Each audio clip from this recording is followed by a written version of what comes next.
ఈ బాల ఎవరయ్యా అంటే లలితా సహస్రనామం చదివే వాళ్ళందరికీ తెలుసు. ఈ భండాసురుల యొక్క పుత్రులని చంపడం కోసం మొట్టమొదట వచ్చినటువంటి అవతారం బాల.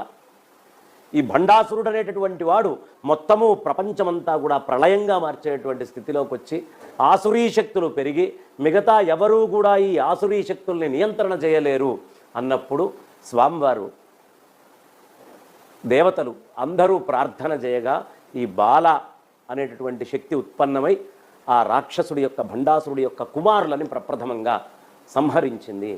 అందుకనే బాల లేనిదే ఇంకా ఏదీ లేదు. బాల చాలా ప్రధానమైనటువంటి. అలా బాల ఎలాంటిదయ్యా ఆవిడ అంటే ఈ బాల త్రిపుర సుందరి, స్థూల సూక్ష్మ కారణాలు మూడిట్లోనూ సౌందర్య స్వరూపంగా ఉండేటటువంటి శక్తి ఏదో ఆవిడే బాలా త్రిపుర సుందరి.